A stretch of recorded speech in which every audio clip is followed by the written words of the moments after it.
In an interview on the radio, like, you said that Eddie didn't know how to manage me. He didn't. What did you mean by that? I got a phone call from one of my cousins. He said, "Cuz, are you all right?" I said, "What do you mean?" And I just started crying. So after the game, I saw that calm down a little bit. And then Ian Wright phones me. He's screaming on the phone. It's Midnite Defend Your Career. Today, I've been interviewed from a fan from every single club that I've played for. Bring it on, guys. Jermain. How you doing, mate? I'm Nicky, and I'm a West Ham fan. Right, Jermain. He's done this before. First of all, one of the most natural goal scorers I've ever seen. Better than Cotty, I think, and Cotty was up there Wow, for me. it's a big statement, thank you. What happened the season we went down?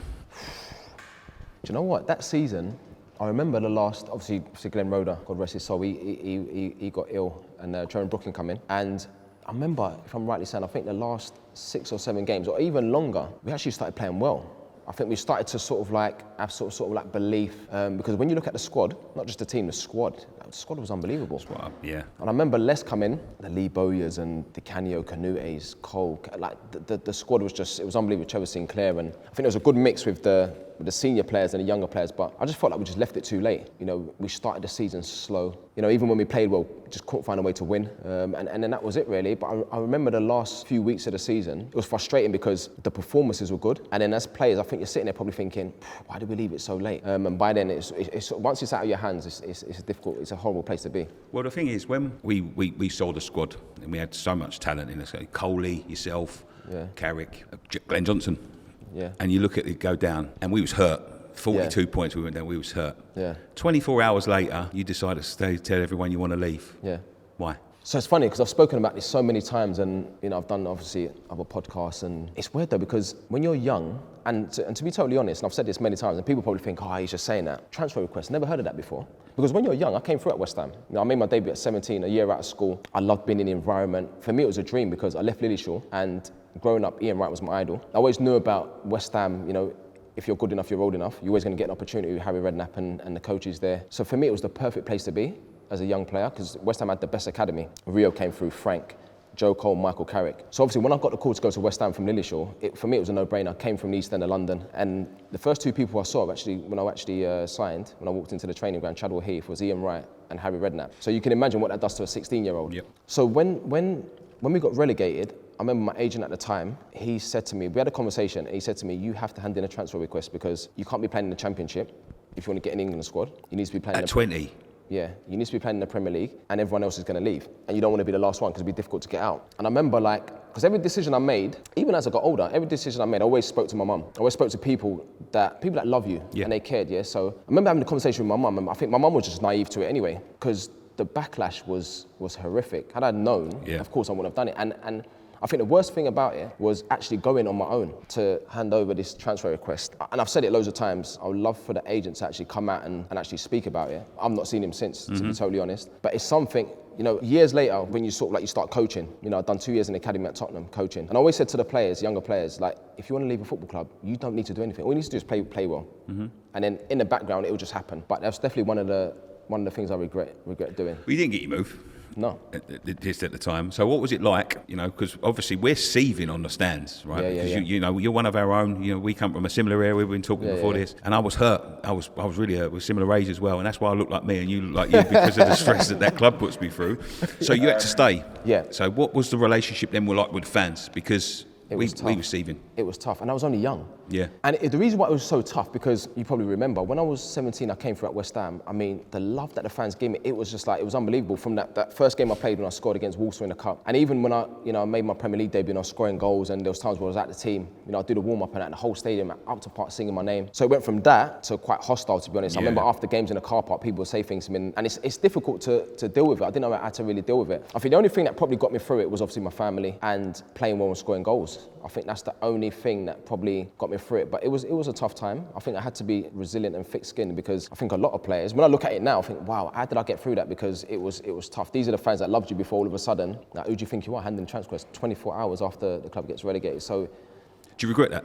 100%. I mean, you know, now I'd always say to young players, you know, don't do that. And more so in my situation, because like I said, like it's a club that gave me the opportunity at such a young age. There's a lot of clubs, or there's a lot of players that, you know, they come through a lot later. You know, they don't really get that opportunity, but I was sort of like thrown in the deep end at the age of 17. And I didn't really look back since. I mean, after that, I made my debut and then I went on loan to Bournemouth, which was unbelievable for me in terms of my development. 10 and 10. Yeah, exactly. And then I came back and then straight into the first team. So, you know, I went from sort of like everything happening so quick and, you know, I'm living the dream to all of a sudden, these are the fans that loved me before are like the ones that thinking. Do you know what? The problem is what we had is that we was losing so many superstars. You know, Joe was walking out the door, Freddie was walking out the door, and then you was one of us, and we was thinking 20 years old, and that's why it hurt so much. So when you had to stay, what was it like in the dressing room? It was alright, to be honest. Yeah. I think players understand, and I think internally the players probably knew that. Cause I would speak to the players, I'd be like, oh, like my agent said to me, you got a hand in a transfer request, and they would actually say to me, he stitched you up, like he stitched you up. And my mum's from the East End. My mum's smart and she's wise, but even my mum was naive to it. Yeah. We just thought, okay, then this is like, of course,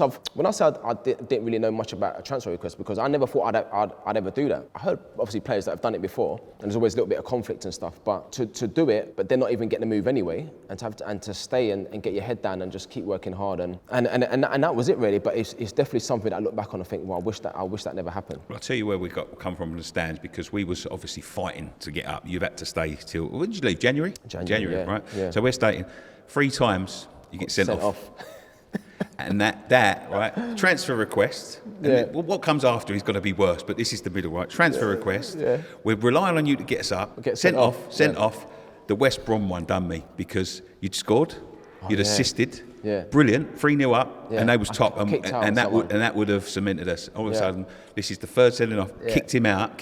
I don't know whether any of you guys were kicked out, sent off. We lose 4-3, and that is the reason we didn't go up that season. Didn't we? Wow. So if it wasn't bad before, this was getting worse. It's getting even worse. Yeah.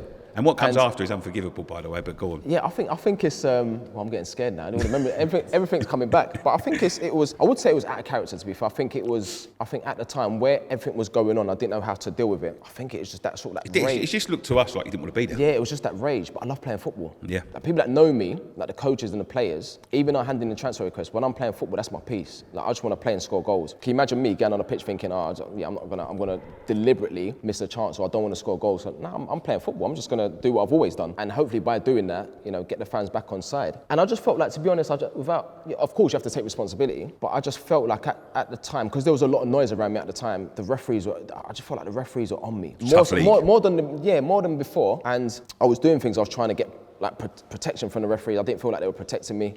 And I just felt like it was just that frustration. And then like you said, with that West Brom one, when I kicked out, so out of character, and obviously got a red card, and obviously the 2 after that, I think there was one at Gillingham. I got a red card. I think Alan Pardew was the manager at the time. Yeah. And then when I got the 3rd one, me and the manager sat down, we had a deep conversation, and he said, you can't be doing this. He said, the thing is, like, what's going on? Because this ain't you. Like, because even before, I wouldn't even get booked before. I just focus on playing well, scoring goals. I wouldn't get involved. You got 2 red cards in your career after that. So after that, that's what I mean. Like, I suppose it was the East End of London coming at me. It was mad. But like I said, it was a tough time for me, and like you said, it was from handing the transfer request, then playing, and the fans probably thinking, okay then, it was trying, and then getting sent off.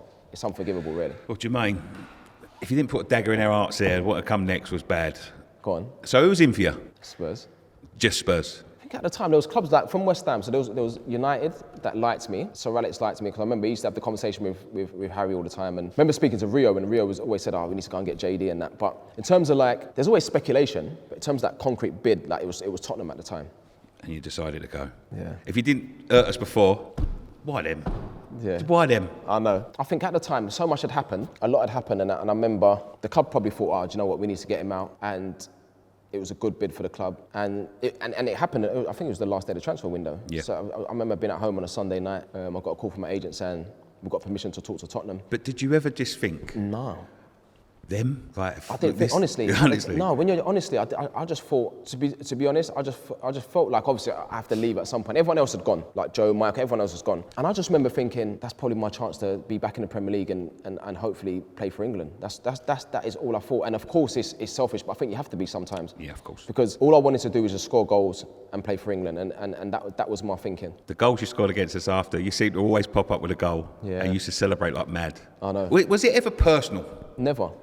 Never, because you know a lot of my family are West Ham fans. Of course, yeah. Which is normal because we grew up around the corner from Upton Park, and a lot of them Man United fans. I'm like, I can be a Man United fan when you're from East London. Do you know what I mean? There's Liverpool, Tottenham. There's enough of them, mate. Yeah, do you know what I mean? So how can it be personal when I'm from the East End? And your family. My dad, obviously, you know, he's not here anymore, was a West Ham fan. And like I said before, like I'd always appreciate the chance that West Ham gave me.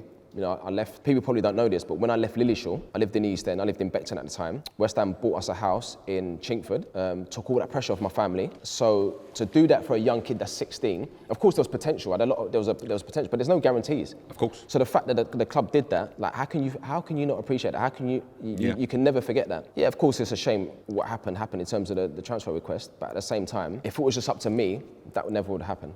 Was you ever going to come back? Yeah. And there was an offer I want to take. Yeah, so I was at Sunderland and I got a call from Nobes, I think it was, and I think it nearly happened, but obviously the money wasn't enough, the bid was enough. But when I just thought, you know what? And even though I loved it at Sunderland, I think when Moyes was there, David Moyes, and I got the call, I thought, wow, it would be good to go back and, you know, go back to where you started, basically. And the fans I don't think they was very pleased about that, to be honest. Yeah, but they would have been pleased.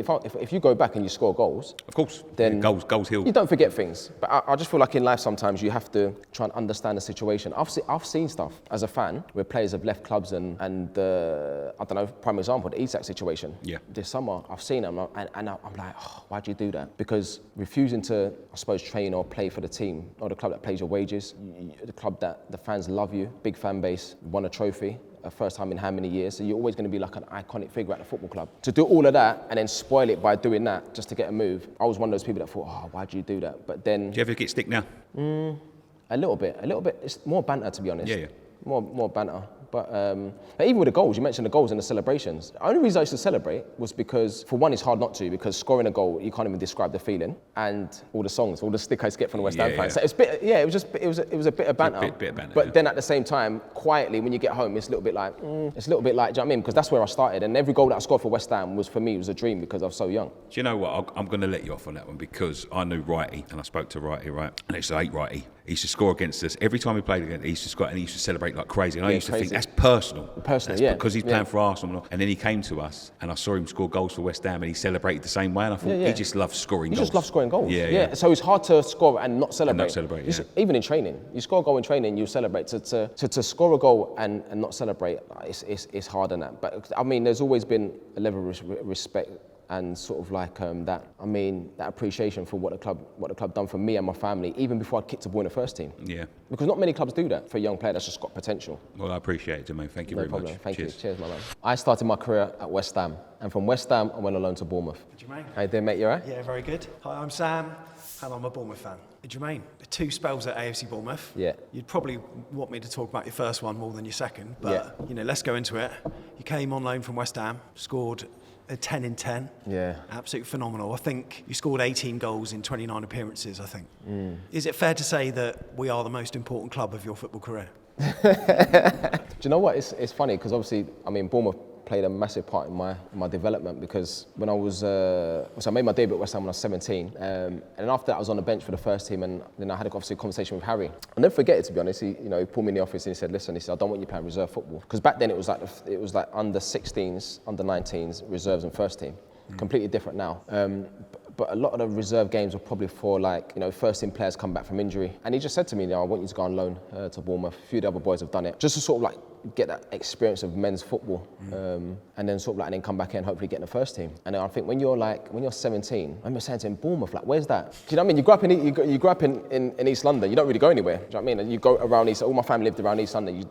I'd go to Chadwell Heath to training ground and then I'd go home. So anyway, I remember he spoke to my mum, had a conversation with my mum and that, and I was like, yeah, no problem. It's the place to be. Yeah, mate. And it was honestly, I mean, I look back now, it's obviously one of the best things I ever did. So you came back to the club in 2017. They say never go back to an ex, but you've done it 3 clubs. What was it that lured you back to Bournemouth? I mean, I presume it's not a stadium, right?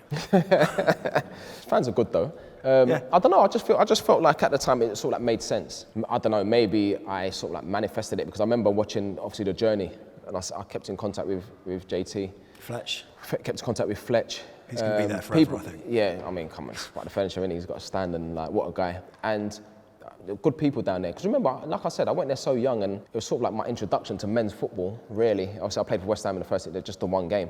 But that was real. You know, you go there, and even though I scored a lot of goals in the youth team, but to go and play league football where your goals count for something, it was, for me, it was special. But I went there confident, to be honest. I think I was just probably a little bit naive, really, because I look back, I think there's a lot of pressure, because obviously there was a lot of noise around me at the time. Even when I signed from Charlton to West Ham, a lot of noise, like the 1.6 million. I just got on with it, and then I made my debut, I scored, went alone to Bournemouth. And of course, for a young player, you want to sort of like hit the ground running. But I remember, even after, to be honest, it wasn't a struggle to get me there, but I remember Harry having a phone call with Bournemouth, and Harry saying, oh, we've got Jermain, like, obviously he's, I don't know, 5'1", and, you know, he's a centre forward, and he made his debut, scored, like, he's got so much potential. And they were like, I think he's too small for this league. And then I remember the first training session, and Harry said after the session, he got a phone call saying, like, can he stay for like the rest of the season, sort of thing. Is that Sean O'Driscoll in charge? Sean O'Driscoll, yeah, and Peter Grant. Yeah. He scared me, Peter Grant.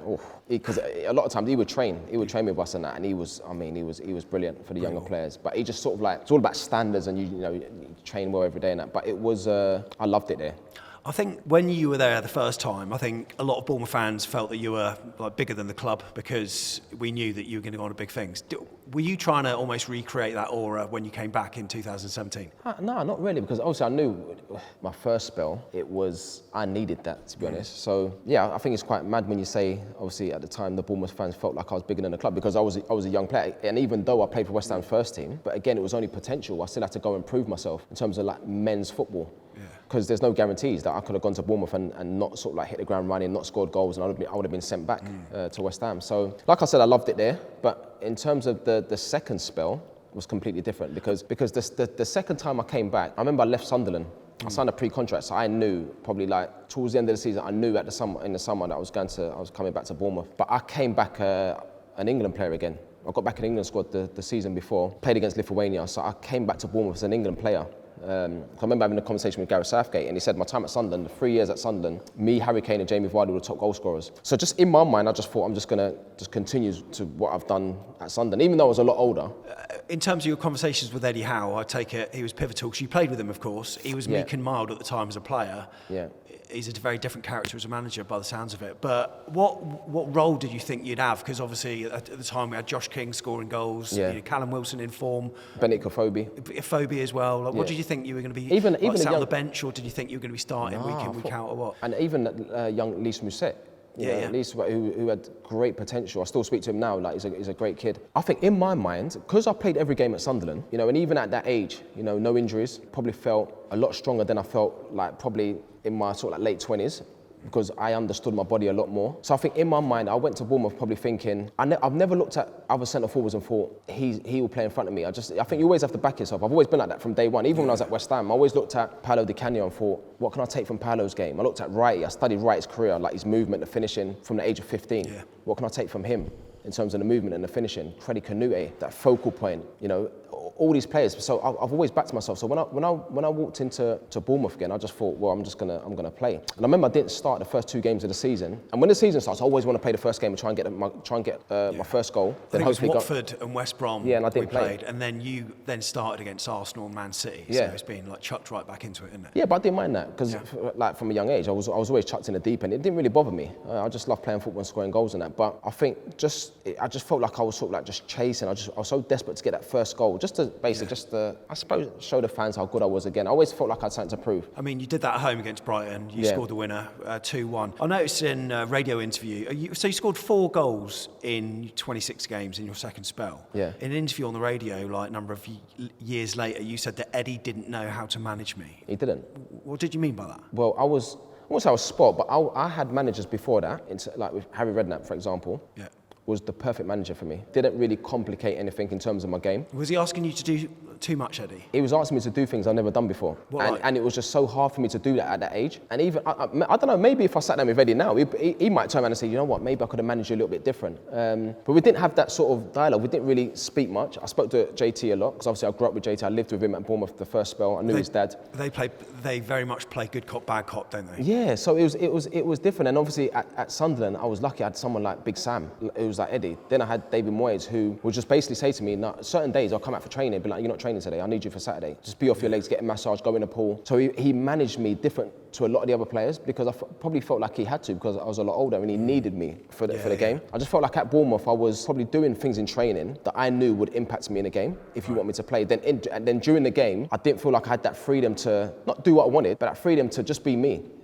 Just have that little bit off the cuff. There was a lot of things I was doing. I was like, and if you tried to be you, would you get a word in your ear saying, "Look, you're not doing that right"? Was he that yeah, kind of manager? you just want to play, and it's quite funny when I look at it now. I remember there's only one manager that's taken me off at half time in a football match in my whole career. Well, and that's Eddie. And I remember speaking to David Moyes at Sunderland before I signed for Bournemouth, and we played against Hull away, right? And I remember in the first half, I think I had a chance and I missed. I was disappointed. I should have scored. Right. And for the rest of the game, and even though I was a senior player, I was experienced at the time, it sort of like affected me because it was a good chance, and I thought, that was an opportunity for me to score in that. And the second half, I was poor, and then I ended up scoring towards the end of the game. And I remember saying to the manager, David Moyes, after the game, I said, Gaffer, I thought he was going to take me off. And he said, let me just give you some advice. You never take a goal scorer off the pitch. Like, you're a goal scorer, I will never take you off the pitch. All you need is a chance, another chance, and you'll score. And I remember being at Bournemouth, we played against Chelsea at home.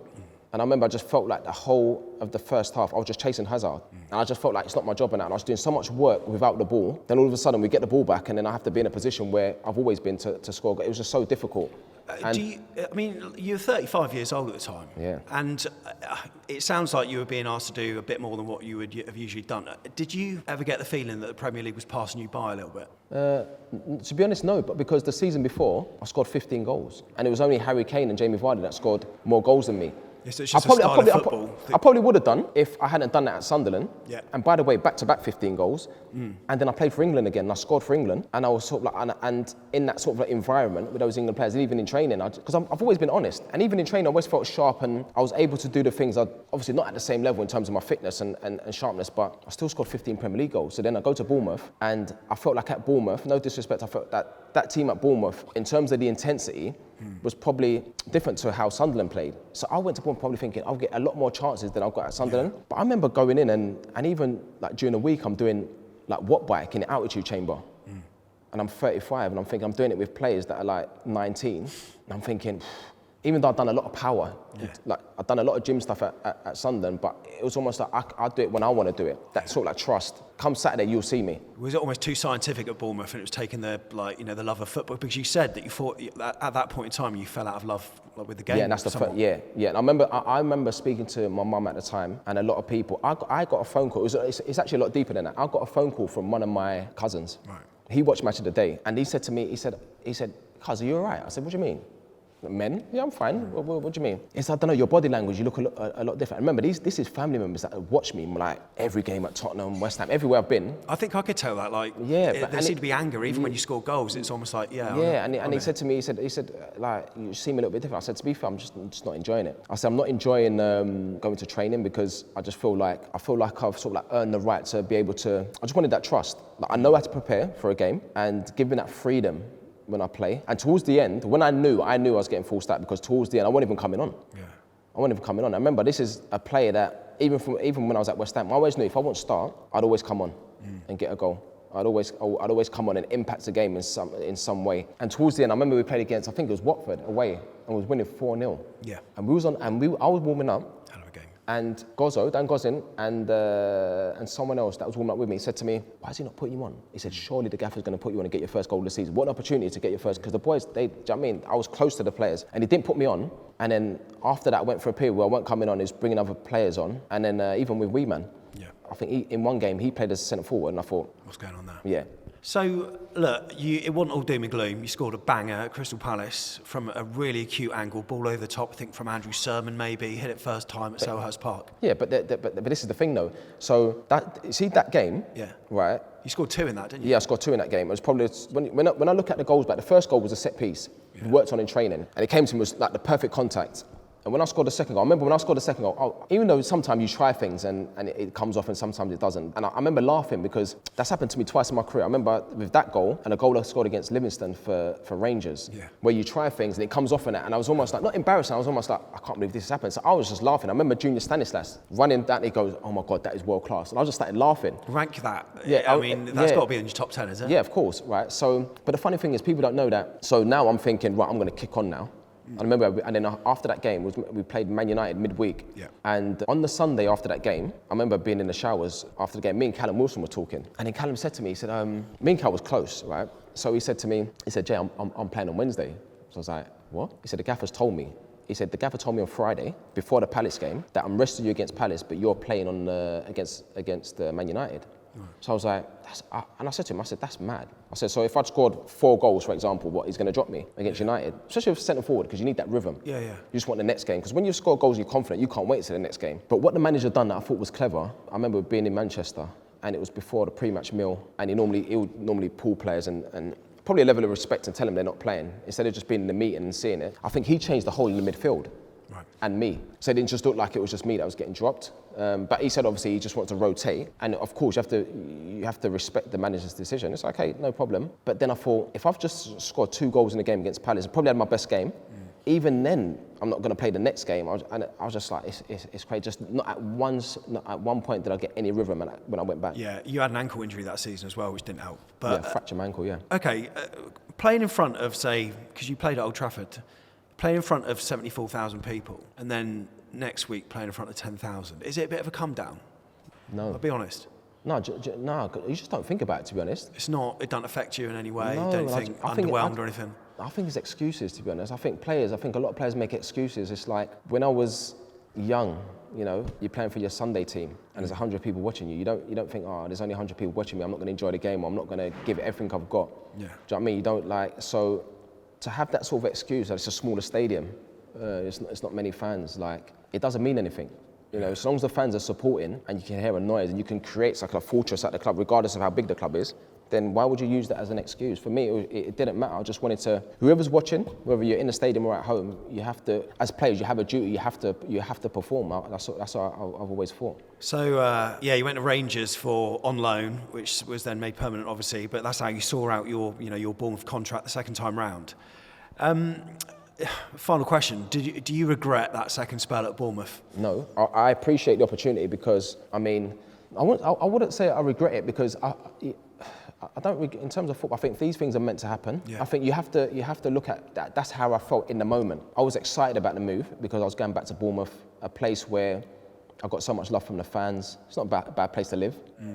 I was up the road from Harry Redknapp, so happy days. Do you know what I mean? It ticks all the boxes, but I knew very quickly it was more than just the football. I knew, and it was tough because I didn't think I was ready for it, but I had to do it anyway. I knew that I was more of sort of like a mentor. Yeah. So not just the players, but to the centre forwards like the Lees and the Callums, I just felt like more of like a mentor because even in training and stuff, like I'd speak to the boys and I'd think the impression I got that from the manager and Fletch, you know, because I remember having a conversation with Jason one time and he said like, and even Eddie, the impression I got was, why do you feel like you have to play every game? Like you've been there, you've done it, like you should be not happy in that, but you should be content with what you've done. Do you know what I mean? Just try and take your foot off the gas a little bit and help the rest of the lads and be a part of it. But I've never been like that. Final question actually. You did score a pen for Sunderland at Vitality Stadium and you had a very muted celebration. Is it fair to say that if you joined a Premier League team after your stint, which obviously you were fairly unhappy with Eddie Howe, would you have celebrated in front of his face if you scored?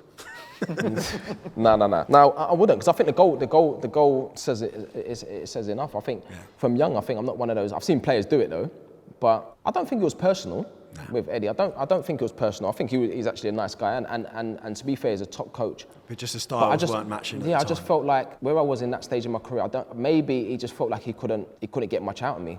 You know, when you sign a player that's 35, you know, did he feel like he could improve me? Whereas, you know, he loved coaching, he loved developing players, and he spent a lot of time developing players. Whereas with me, I just felt like I was sort of like just left to, okay, you can do what you want, but then when you're playing, do what I say, sort of thing, if that makes sense. But I don't think I regret it because the thing is, I felt like when I signed for Rangers, it was like, wow, then that's when I got my fire back, do you know what I mean? And that's probably why I felt like I did well at Rangers, because I had that sort of like, I had that feeling when I was at Bournemouth that I saw the end come in, I thought, nah, that's me done. I'm not enjoying football anymore, that's me done. And I got the opportunity to go to Rangers with Stevie, and it was just like, oh my God, all that excitement just came back. Yeah. JD, thank you very much. No problem, my man. So from West Ham, I signed for Tottenham. JD. How you doing, mate? How's it going, mate? All good? Yeah, good. My name is George Achillia, and I'm a Spurs fan. So, well, compared to a lot of these guys, I think we'll have a lot more pleasant, pleasant chat. So that being said, who's the player you hated the most? No, I'm kidding. No, I just want to say, first of all, it's just a pleasure chatting to you, because thank you, my man. Me growing up, I think I was about 8 years old when I got a season ticket at Spurs, and I was kind of like you first joining. Serious? So yeah, I was kind of like you were sort of make like me feel old now, innit? Yeah, so sort of in that first stint at Spurs, I kind of wanted to get into the little chat about the sort of Keane versus Defoe. So there's a lot of like kind of like debates around the time, I guess, because I think a lot of fans want you guys to play together, but then also seems to be a lot of like sub appearances here and there. And I just kind of want to get from your perspective that whole sort of. Do you know what? I never ever situation. saw it. I never looked at it like that, to be honest. Because when I signed, it was me and Robbie, and.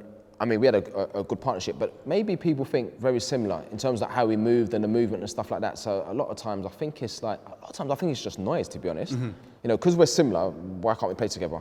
I think if Alan Shearer and Les Ferdinand could play together, then, you know, it's very similar. You know, why can't me and Robbie play together? Like, I just felt like at the time it was noise, and then what happened was, I feel like, because when I first signed for Tottenham, it was a massive squad, so you're the centre forwards, you just play. And then what happened was when sort of like Martin Yole, Jacques Santini went, Martin Yole took over, and the squad became bigger, and it was almost like then you're rotating with different forwards and stuff like that. And it was almost like big man, little man. But me and Robbie never ever looked at it like, yeah, we can't play together, because even in training, when me and Robbie played together, I always felt like he would always make the effort to show the manager that, no, actually we can play together. Because he used to say to me, so can't play together. Like, you've got two centre forwards that score goals, why can't you play together? Do you know what I mean? So yeah, we never really looked at it like that. Fair enough. Was it weird? Because I feel like, especially Spurs back in those days as well, we had like a lot of strikers. Obviously, yeah, there was loads. Robbie, Berbatov, then Bent. Even Canute and like, just yeah, like, of course. There was loads. Now, I remember, to be fair, and even when Canute come, there was times when Robbie weren't playing, and it was like me and Freddie playing. But even then, but sometimes it's good though, because I think you need that sort of like competition.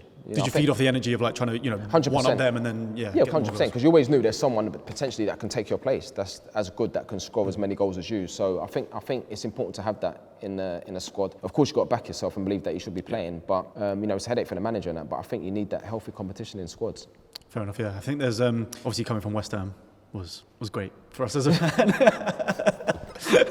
He's trying to cause trouble. No, it's fine. It's all good. And you run away and I don't get it. Yeah. And definitely not trying to cause trouble, but there was a certain West Ham player that you end up having a little bit of an altercation with. Mascherano. Yeah. Can you kind of talk through that moment a little bit? In the papers, White Hart Lane. Now I remember just during the game, and like, he was a great player. Him and Tevez, what they done for that club, was amazing. And I remember during the game, like, it's a London derby.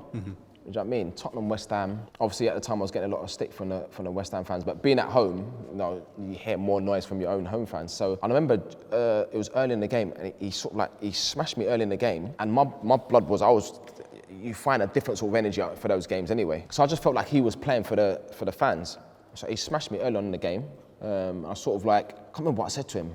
Like, I gave him a look basically, and I could feel myself raging. And then it happened again where I sort of like got in front of him and he tackled me from behind. But at the time I was like, there's no way you knew you couldn't get the ball. And I remember when you watch it in slow motion, it's actually funny. I remember just crawling up to him and that, and then I had a little nibble, but I just reacted. But when I did it, it was one of those moments I thought, oh no, because I didn't know where the referee was. Were you just like kind of not thinking in the moment? It's just kind of like instinct in a way. Because I just felt like it's so hard to explain it. Like that sort of. Have you heard? When players say I play better when I'm angry. Sometimes you need to find that anger, or sometimes I needed someone to kick me to have that anger.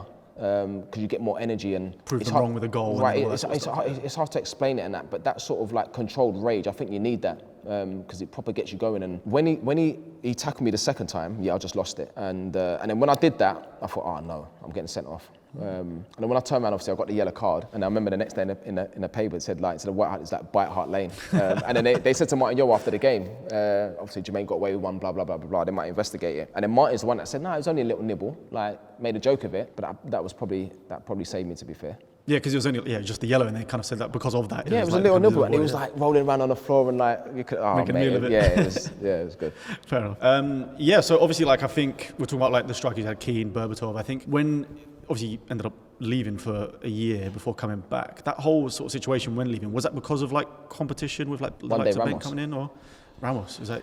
Again, for me, I said it before. For me, the competition thing, I loved it because I've just always backed myself, and you get different like. Obviously, Berbatov was unbelievable. I loved Berba because what he brought to the team and that touch is a joke. Yeah, technically, it was technically one of the best players that I've ever played with. Just so natural. Like he could do things that you can't teach that. that's just natural. That's just the gift that he had. But I feel like a lot of the boys, even so, a lot of the boys looked at me as the main goal scorer in terms of numbers and stuff like that, or finishing, like, and obviously Robbie. And it was always, not until Crouchy come, when Harry came, then it was like me and Crouch. And then Keno come back and it was difficult for Keno. But I just felt, but when one day Ramos come, that was probably the only manager that I felt like it was a little bit personal. Really? Was it from the off as soon as he sort of came in? Yeah, it was weird. I've never had a problem with any manager, but I felt like with him it was a little bit personal. Not with me, with other players as well, because like, I've always, like, I mean, it's common knowledge that when I played, I never drunk. I'd always eat well, sleep well, and it's probably why I played until I was like nearly 40. But I remember he had a coach with him, one day Ramos, a fitness coach, and they used to do the body fats. He changed all the food, but you're the manager, you're not the nutritionist. So I feel like sometimes, you have to sort of like stay in your lane a little bit. You get the doctor, you get sports science, you get the medical team, but they're all experts in their own right. And he tried to change everything. And I thought, this is a little bit strange anyway. So they used to call it, not the fat club and that, but basically you do like a 10-minute jog after training to like reduce body fat. Me and Aaron Lennon was in it. So the boys are like, surely not. Like, how are you and Azza doing that? So anyway, we're doing it, like, I didn't understand it. And then the manager used to say, yeah, but the more lean you are, like, you'll be a lot quicker and sharper. So I was like... So you've chosen two quick, nimble players to do. I was like, I've been all right up until this point. Like, do you know what I mean? It's like, my sharpness never been a problem, or like, in terms of like, I mean, Aaron was one of the quickest you've ever seen. And I think that was... he was as well. Yeah, and then what happened was, we had a training session, and then the thing is, I was sort of like coming into 1 year of my contract. So my contract was running down. So there was a lot of problems in the background anyway. Not problems, but it's normal. Like, the club obviously wanted me to sign a new contract. Was negotiating for such a long time, couldn't get to an agreement. We had a training session, and then the manager said something to one of the players or one of his staff. And I remember saying, instead of saying that to him, why don't you say that to Berber or someone else, one of the senior players? Don't just have a go at him. If you're going to say that, say it to everyone. And the session went on, and after training, the manager pulled me, and they basically said to me, like, what's your problem? I said, I ain't got no problem. Like, he said, well, like, why did you say what you said? I said, because, like, you have to, you treat everyone the same. If someone's not training properly, I don't care who it is, you tell them. And they were like, he said to me, if you want to leave this club, you can leave. Wow. But in the background, Daniel Levy's begging me to stay at the football club because the relationship I had with the fans and the goals that I've scored. Like, so when he said that to me, I remember going home and I said to my agent, I said, the manager said I can leave. He's called Daniel Levy. Daniel Levy's like, no, like, I'll speak to the manager, blah, blah, blah, blah, blah. And I think it was from then, really, that it was just like that little bit of conflict. But the funny thing is, he said this to me during the week. We played against Derby on a weekend. So I've gone into the change rooms on the Saturday, I've walked in, and then the captain armband's on my peg. So I thought, well, the manager told me I can leave. Just playing games with you. Yeah, playing games with me. And I thought, obviously, Daniel's obviously said something to him. Yeah. But even then, I was just like, I can't respect someone like that. And I wasn't playing, and I was scoring goals.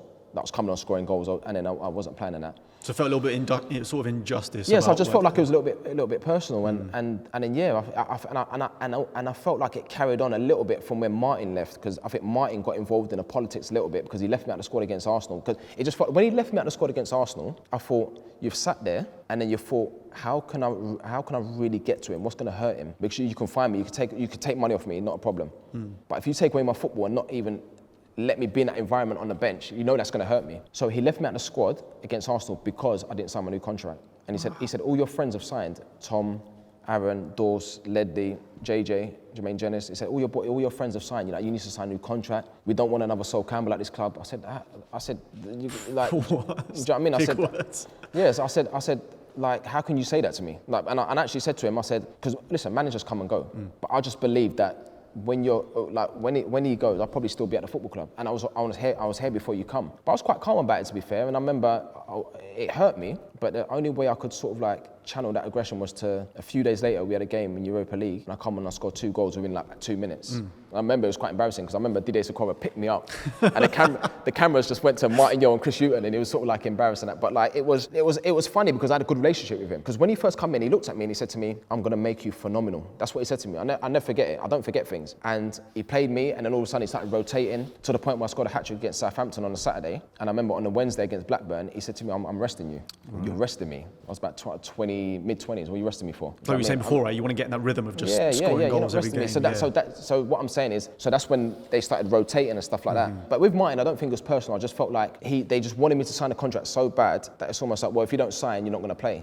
So I sort of like forced into it, but I wanted to stay anyway. Just wanted the right deal. I was going to say as well, because obviously it seems like you had friction with one day Ramos, but did you obviously see in Spurs end up winning the League Cup final? I know you ended up getting your medal in the end, right? I think later on. Yeah. But did you regret sort of like leaving kind of right before? No, because I'm not one of those players that can just not play football. Fair. Like, I grew up playing football on the streets, like, and that's what made me happy. Playing for my district, playing for Simrab, you know, all the teams that I played for up until that point. Like, people that have played football, and you know the feeling that you get from scoring goals, play football, there's nothing better. You can't replicate that. So for me, I just wanted to play football. So when I got an opportunity to go to Portsmouth, when Harry called me, when the two clubs have spoken, I had the permission to talk to Portsmouth. For me, it was just like, number one, I'm going to play football. Number two, I'm playing in a good team, and obviously a chance to stay in England squad. That was it. It wasn't about anything else. And the funny thing is, was it the semi-final? I think I scored, we beat City away, didn't we, in a cup? Yeah. And I remember I scored the goal 1-0, and then someone got sent off.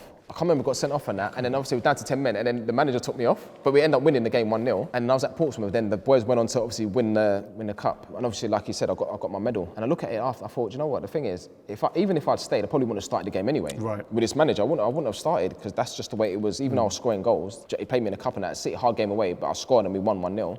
So I played a big part in it, but I just felt like I had to go and play football. Fair, it's interesting. I didn't know that, to be fair. I think kind of forwarding on to, well, to be fair, it's only about, a year later, ended up kind of returning back. What was that whole story about coming back? I guess because of Harry and whatnot, but what was the story about that move coming back so soon? It's just crazy, isn't it? It's just the way things happen in football. I mean, I was at Portsmouth, obviously happy, I loved it, because, again, all the clubs I played for, the fans have always been great with me. And I won't say lucky enough, because I've always worked hard and I've always dedicated myself and I've always put in the extras. And I think that repetition that I've always done from a young age, it helps me so that every club I've been at, I've scored goals. And like I said, the Portsmouth team was a good team. But it was when I remember just being in a hotel and Sky Sports News is on, didn't know anything.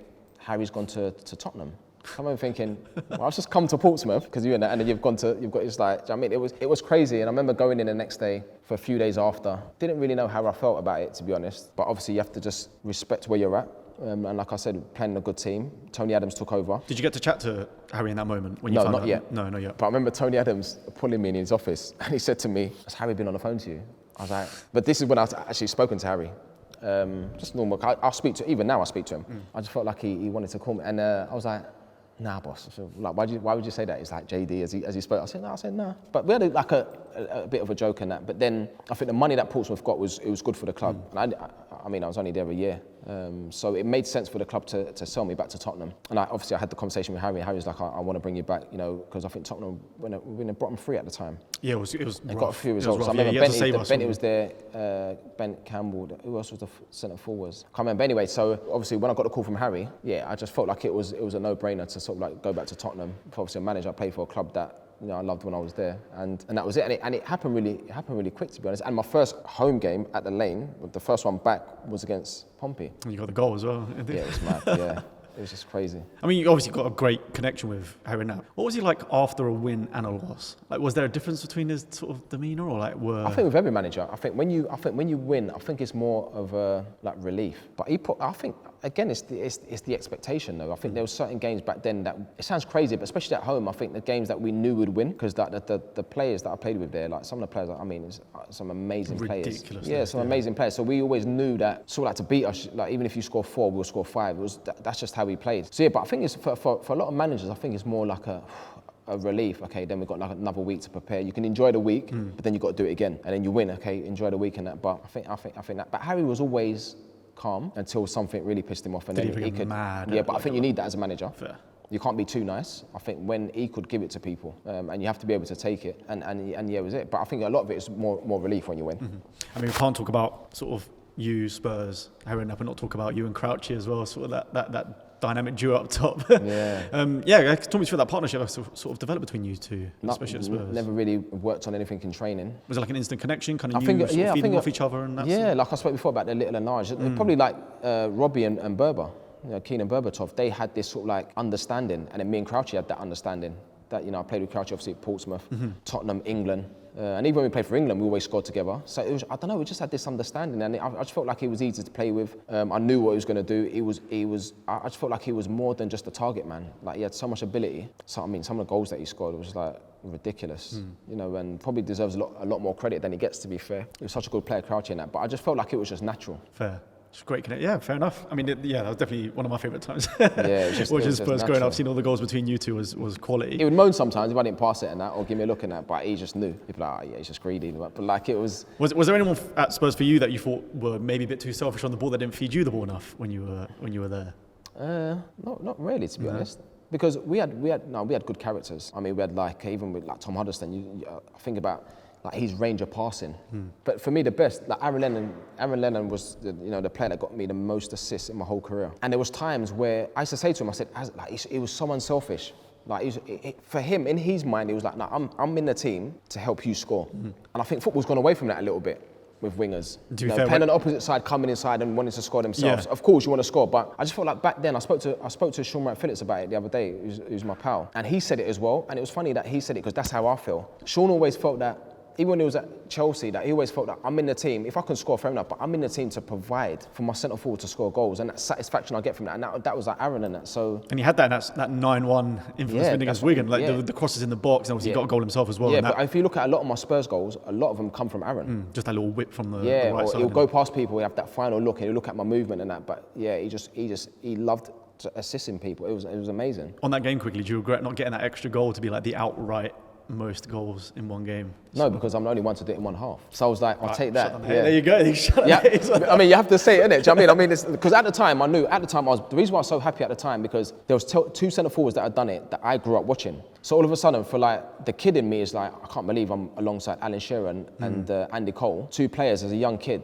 Got the Subbuteo set on the floor, playing and like, or going out emulating these kind of players when I've watched them on telly, and all of a sudden your name's next to them, like, 3 players that have scored 5 goals in a Premier League game. And I spoke to someone recently, I was like, hold on a minute. I said, no, but I've done mine in one half. I'm like, actually, yeah. So even if I'd have got 6, yeah, of course it would have been, I mean, it's ridiculous. You don't ever think you're going to score 5 goals or 6 goals in a game. I mean, such an elite group of... Yeah, but at any level, even like for my school, like to score 5 goals in a game, it's like, it's a difficult thing to do. So to do it in the Premier League was just like amazing. Last couple.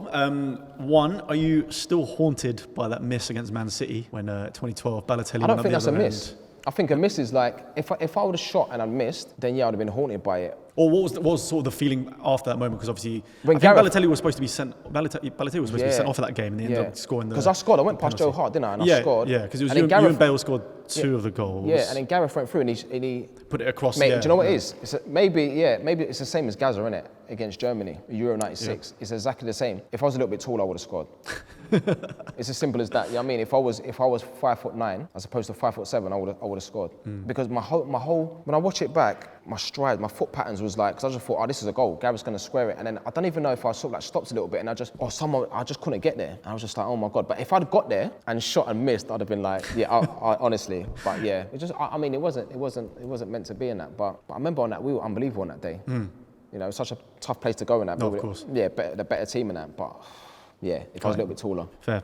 Final one, and this is kind of were there any regrets, or were there any opportunities to potentially move to like one of the top 4 teams, or even like to a big team abroad at the time whilst at Spurs? Because obviously there's so many incredible memories at Spurs, but were there any opportunities like that? Yeah, I got a call from Liverpool. I think it's Kenny. I think Kenny was manager at the time. But then before I came back, actually, I remember before the deal got done from Portsmouth back to Tottenham, I remember being in my house for about 6 days and I was just waiting for the deal to get done. And the reason I remember it, because I remember putting on Sky Sports News and the Pompey fans were hammering me.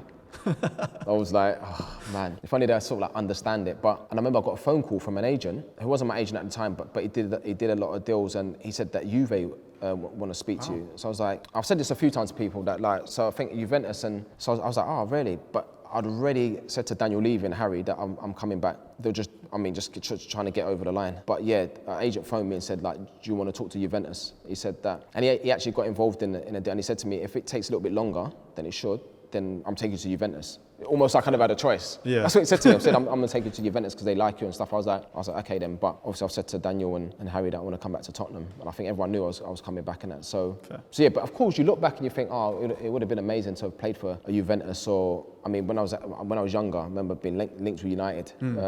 But I think the season I was linked with United, I think Lewis Zaha, I think he went, because when he was at Fulham, he scored about 15 goals from the start of the season to Christmas, so he went. And years later, I remember speaking to Rio and Patrice, and they said, oh, we thought you was coming with him. I was like, as players, you know, I don't know. Yeah, you don't know in that. But the Juve one, that was something I was at home thinking about that, but then obviously went back to Tottenham. And there wasn't any other sort of ones after that period where, when was the Liverpool, the time that you think? The Liverpool one was, I can't remember exactly when. I don't know if it was the year after I came back, but I remember speaking to my agent and they made the inquiry. But again, you don't like, because a lot of things had happened previously with certain transfers and that. So for me, I was so conscious in that. So for me, I always felt like, just don't get involved. Just just try and just focus on playing. You kind of just wait for an agent to bring it to whatever's you meant to be is rather meant to than be. actually, Yeah, like, just focus on playing. Don't force anything, because like what's happened previously. So just focus on playing, and whatever happens and that. So that was sort of like, at that time, that was sort of like my sort of like mindset around everything. Well, I appreciate you coming back to us, because there's a problem. lot of goals and a lot of the time there. So I appreciate it, man. Thank you very No much. problem. And from Tottenham, I signed for Portsmouth for a year. Hello, Jermain. How you doing, mate? I'm Dan Andrews. I'm a Pompey fan. Right, Jermain. Here we go. Here we go. Deadline day. Harry calls you up. Yeah. Obviously, you're pending on Benjani getting on his transfer to Oh yeah, Man City. Man City. Yeah. Were you aware of any of this going on? Were you? Yeah. Really? Because when I got the call, it was, I mean, it's crazy. So to Harry, right, the clubs have agreed the fee. He said, come down and do your medical, the quickest medical ever. It was funny. Normally, when you do medicals, you sort of like you're at 2 hospitals. Yeah. And sometimes it can last like 2 days. And we're getting down there, and Harry was like, "Nah, the boy's fit."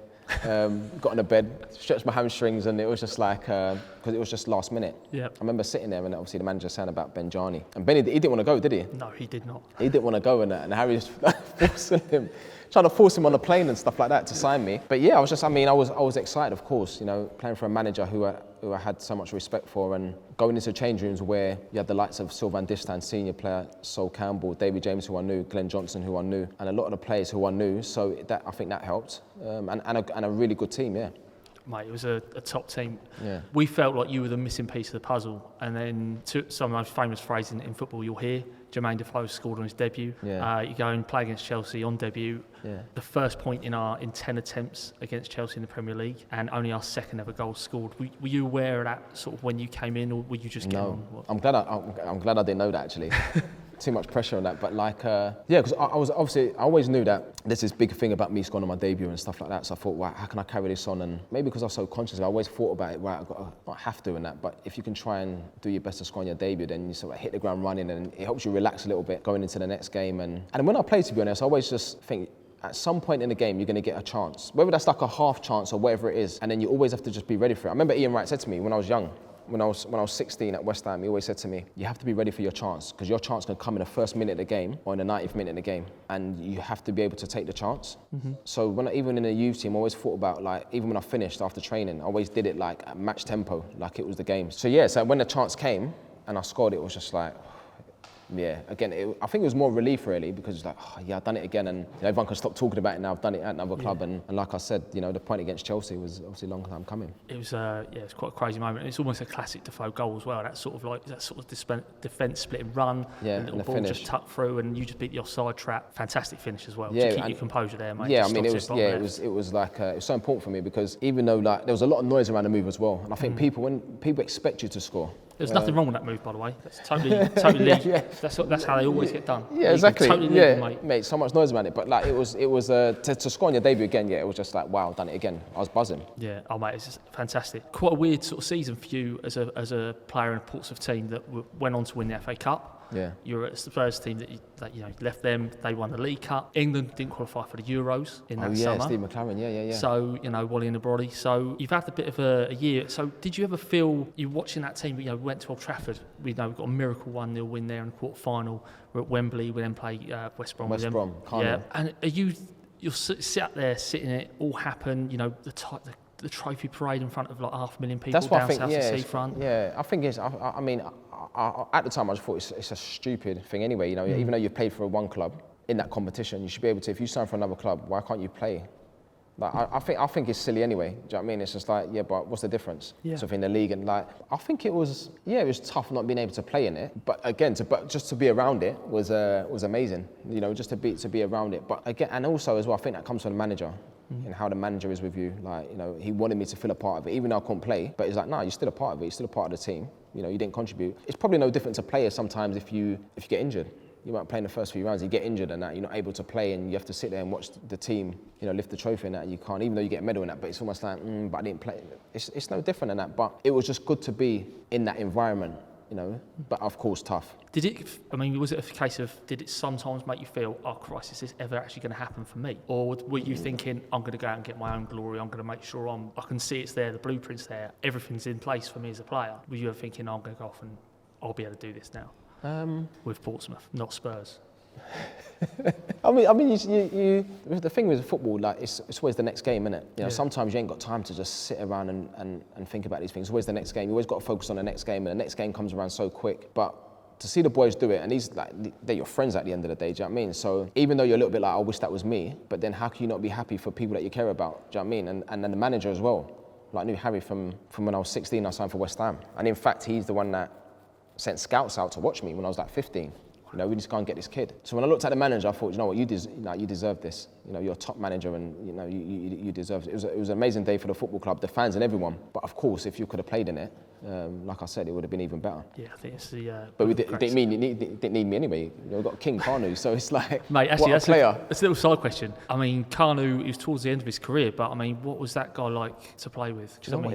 It was so like humble as well. Like if you didn't know football, you wouldn't even believe that he was a footballer and would have achieved what he has achieved. He was just so humble and chilled and quiet. Just went about his business. And when I signed there, you know, even though he was Arsenal, but I was like, this guy, when he was younger, I remember watching him when he was younger and that, what a player. Inter Milan, Ajax. Yeah, what a player. Yes, and like I said, away from all of that, the football stuff, Harry was as a person. It was amazing. I remember we trained one day, and during the game, like he had the ball, and he passed it to me, and I went on and finished it. And then he said to me, do you know why I passed you the ball like I did? I said, what do you mean? He said, I played it to you soft, yeah? I said, yeah. He said, I didn't play it to you hard. I said, yeah. He said, you know why I did that? And I was like, yeah, so I could finish it first time. So he knew, just that little bit of intelligence as a young player that someone so experienced would say to me that the fact that the weight of pass, so I can just go on and finish it first. Because if you pass it to someone hard, it gives the defender time to get across, and then now I have to beat the defender, then beat the goalkeeper. But the fact that he waited and then he passed it really soft for me to go on and just finish it first time, made it easy. He made the chance easy for me. I just thought it was like genius. Because a lot of times you don't even think about that. You're just like, oh, my teammate's there, I'm just going to pass it to him. Yeah. But he waited and thought about that. In that split second, I'm going to pass it to him so he can shoot. It's like, I just think that's genius. A lot of people say different things, exactly like that. There's a goal where he scored against Steve Simonson, I think it was for Stoke City. Yeah. And everyone's like, he just dropped his shoulder, but just at the right time. And it's full of those little nuggets, isn't he? It's amazing. Obviously, if you finished the league there with that season with 8 and 12, and in that year you scored 3 goals for England in 6 appearances. Capello come in, I think, by that time for the England setup. This is something with nothing to do for you, obviously, because of the England not in the Euros. Were you sort of trying to force your way in that England team? I know you said earlier about you moved Pompey to get them goals. You know, was that something you had such an eye on? You know, you're thinking like, am I going to get into Capello's setup here? Am I going to make myself? And he liked me, to be honest, and I got that impression straight away. And from training, I got that impression because it's funny. This is like how I think, like this, because I'm a student in the game, so I know my football. So I know the Italian centre forwards. A lot of the top Italian centre forwards, they're always like the focal point. They're playing between the 2 centre halves. They make a lot of runs in behind. They don't really come and have too many touches on the ball. The Inzaghi's and, you know what I mean, these sort of, even like players that are not Italian but played in Italy, like the Shevchenkos and stuff like that. And I just thought, you know what, when I'm training, if we do like a big game, like 11v11, I'm just going to just play in between 2 centre-backs and just make runs in behind. And I remember doing it in training. He kept going to me, he kept going good, like he loved it. So I think because of that, and of course the goals I was scoring, I just felt like then that's when I played my most for England, obviously because of Fabio Capello. And I know there's been a lot of opinions about him, but I was just excited because I thought, this is Fabio Capello. Like you look at the players that he's managed and the teams that he's managed, you know, you can never take that away from someone like that. It's weird though, he's a small guy, but he had so much presence. Yeah. Actually, like, it's quite scary. You know, like the headmaster at school? Yes, mate. You know the other teachers at school, you're just like, oh, whatever. Yeah, Do you know what I mean? I might stick a little chewing gum in class and stuff like that, and then you get sent out, you're sitting outside the class and that, and the headmaster walks past you, you're like, oh no. It was like that, and I've seen the manager go mad at players, and I'm just like, Sven wouldn't have done that to him.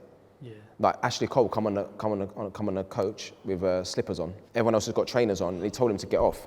This is Ashley Cole. Frank Lampard's on his phone, get off your phone. Emil Heskey's on his phone at dinner, like exposing him in front of everyone. So he didn't care who it was, he was just coming for people, and I was just like, do you know what, I respect that, because it was a lot different with other managers that wouldn't do that. So yeah, and that was it really. And he always picked me. Yeah, it did seem like you got a lot of game time. You just started setting into a rhythm. Obviously, you're playing the same team as Rooney and a few others. Summer's over, season's getting started, and Pompey squad going into 08-09. James, Campbell, Distan, Johnson, Bellage, Eamon Ryderson, Armand Traore, Suleiman Tari, Lasana Diarra, Kanu, Bouta Diop, Kranjčar, Utaka and you. Peter Crouch arrives. Yeah. A little side note as well, Davy Nugent is in this team, the little goal thief who took your goal for England, mate. Yeah, that's mad. That's mad. Now, do you have any grief with him, or was that even like a little motivator? Was that something that's even like in your radar? Nothing surprises me when it comes to goals. So I've done it before, but when it happened, I remember just thinking, like, where's he come from? Like it's a goal. It's a goal. So why do you need to? It's a goal anyway. Like the ball's gone over the line and he just come from nowhere and kicked it in. I understand it's your first England goal and stuff like that. And I was sort of like pissed off, of course. I actually went up to the goalkeeper and I said to him, didn't know his name. I said, boss, was it over the line? He said to me, I'm not too sure. So that's how much I love scoring goals. I was asking the guy, do you know what I mean? But and then, so after the game, I sort of like calmed down a little bit. And then Ian Wright phones me.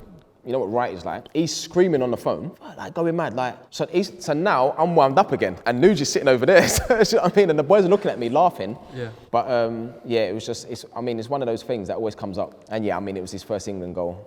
You know, the ball was there and he took his chance and he just. But it is what it is, and that. But yeah, now I think it's quite funny because now I think, would I have done that? Do you know what I mean? And then if you ask anyone that knows me or anyone I've played with, they'll be like, JD, you definitely would have done that.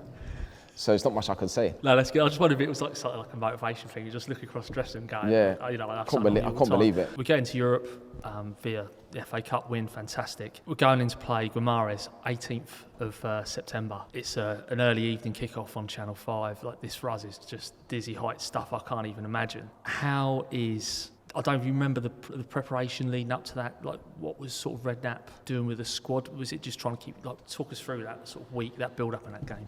I think Harry. I think it's always the same. I think you have to, and that sounds boring and that. You know, you have to try and prepare for the next game the same. And sometimes it's almost like just play the game. Don't make excuses. Play the game, not the occasion. So like, just do what you do. And I think that's the manager's job. Like, I remember not only Harry as well. Remember we got like Kevin Bond. Yeah. You got Joe Jordan. So no one messes about with Joe Jordan. Right. And it's quite funny though because I remember hearing this stuff about Joe Jordan, and then when I met him, I was like, they must be talking about his brother. Because this guy is the most chilledest, he's so chilled. I just couldn't imagine, I know sometimes he looks scary, but even when he never lost it, it was always calm and composed. But I suppose they're the ones you got to worry about sometimes, you know what I mean? So, but just the preparation was just the same as it's always been. That's interesting, because I always thought, you did a bit of coaching when you went to Rangers, is that right? Yeah. So just wondering where you saw yourself when you were with a younger player, or you may have seen a moment where you saw something in his game you wanted to impart a bit of knowledge, or do a little bit with him. Is there a time where you've looked back and you've thought, oh, actually, Harry said X to me, or this happened to me in the change room, where not knowing at the time, but it's giving you that little something, or do you know what I'm saying? Like, it's just sort of. Yeah, I think Harry was good at he was good at making you feel good. And I don't know if it was like a conscious thing, but he was so clever. Like, he didn't complicate anything. The first thing is always work hard. Mm-hmm. You have to run around and work hard before anything else. But yeah, then just go and do what you do. And when you're doing it, I remember him coming out one time and he did an interview, and he said he probably knew I would see this. He said he's the best. He's the best forward in the league. And I remember being at home and I watched it and I was like, wow, like your manager saying that about you. So then it's almost like I can't let him down now. So if my standards are here, I can't drop to here. Yeah. If the manager said, you're one of the best in the league, on your day you're one of the best in the league. Like the Drogbas and the all these centre forwards that's in the league at that time when I was flying, he's one of the best in the league. It's one of the best. So then you have to it's almost like every game you have to be on it. It's funny you said about Inzaghi was the first name you thought of in Italy, because your game was so like his when you think about it, just getting in between the lines, just right, always there, level for it. Your goal in that game against Guimarães, Lassana Diarra cuts in from left-hand side, does a couple of people, he lays the ball into you. Now, some people would say you miscontrolled it. Others would say, it just sort of bounced off you and it looks like a really good assist. Yeah. Your instinct there, you looking to just trap the ball and just have a go. Did you mean that knock back to him? Because do you know what? It looked great on TV. Yeah, but do you know what it was? At Tottenham, I did a lot of finishing with Clive Allen, and it wasn't like I see a lot of coaches now do finishing. It was sort of like, right, you have to pass it here, then he passed to you, then he's gonna. Clive Allen used to get a bag of balls, and he used to say to me, just react. So I'd be like, okay then. But he said, the reason why I'm doing this because how do you know how the chance is going to come in a game? So the chance can come, you have to be able to. Sometimes he would just throw it against me and I'll just touch and just finish, but do it really quick. So that's why when I got into situations sometimes where people probably watch it and be like, oh, did he mean that? Or I probably wasn't even thinking. It was just like instinctive. Because I've rehearsed it so many times before, just being uncomfortable or just making stuff happen. Then when you score goals like that, it's almost like I've probably been there before. I probably had a chance similar to that, probably in training somewhere along the way. Because it was a great goal. I mean, and then you did get your goal in the second half. Balaj comes in from the left. whips an absolute world-class cross, and you're just right there. You've dropped your defender, and just that dead foot finish, side foot in the net in front of the Fratton end, European.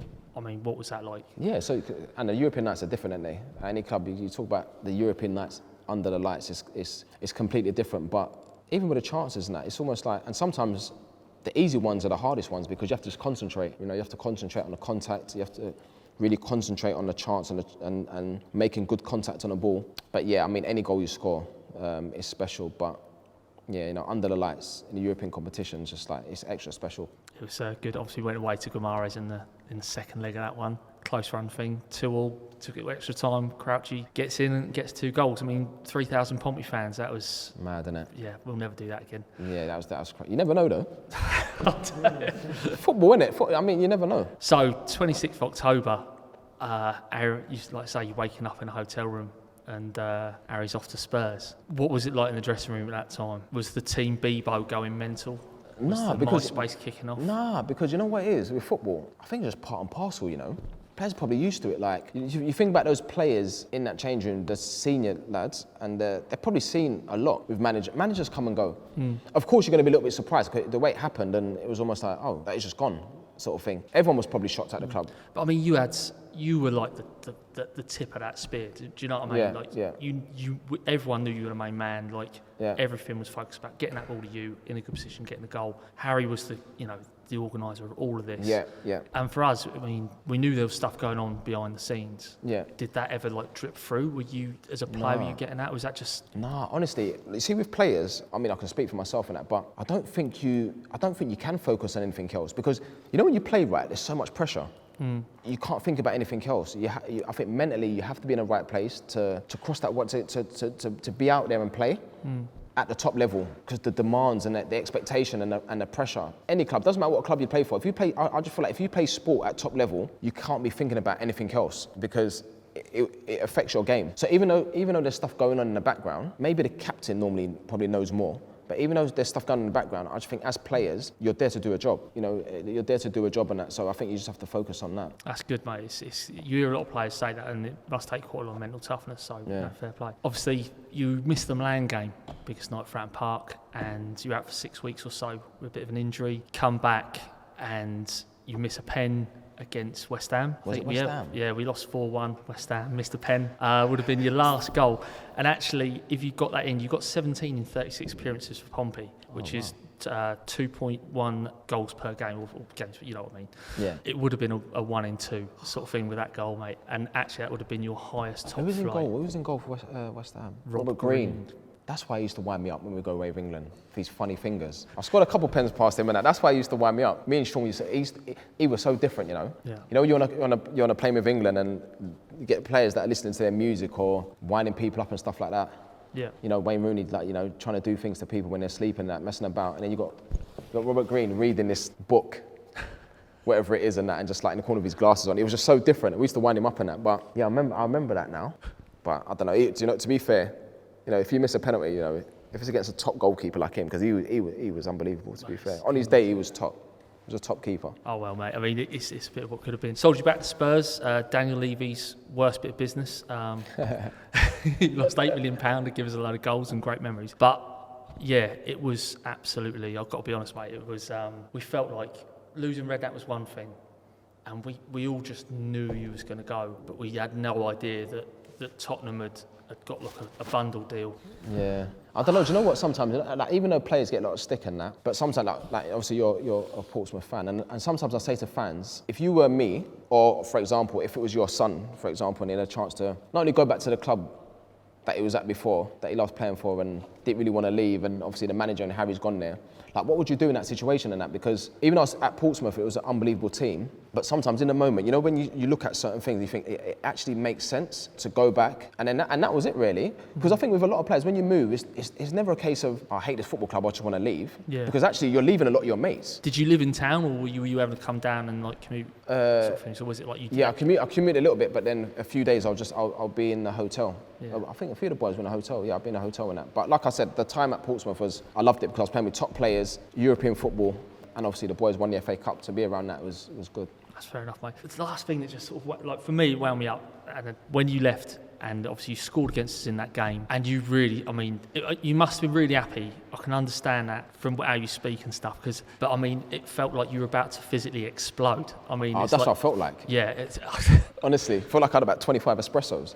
That's what it felt like. But do you know why I celebrate like that? Because obviously, one, scoring a goal and all that sort of stuff, and I feel like, you know, you get a sense in the stadium that the fans, it was my first game back at the lane, and the fans were probably waiting for it. So it was just more than one thing. And not only that as well, I remember someone got hold of my number. Some of the fans, the Pompey fans, before I signed, I remember speaking to someone, they were like, oh, someone gave it to me at the club. I remember someone got hold of my number, and they were passing around. I was getting abused. I picked up the phone, people were just abusing me. So I was like, oh my God, I should change my number. So when I scored the goal, it was just a lot of emotions and stuff like that. It was just like, but really, when you think about all of it, it's just scoring a goal, isn't it? It's just that feeling, scoring a goal. I think that's probably the main thing why you celebrate like that. Yeah, I mean, you also got asked afterwards. I think the phrase was, "Did you ever really want to go from Tottenham to Portsmouth?" And you went, "Nah, not really. Never really wanted to leave." And But that's nothing to do with Portsmouth, because even if they would have said to me, "Did you want to go to any other club?" That's not saying I don't want to play with a club. That's just saying I don't want to leave where I am. I'm happy where I am.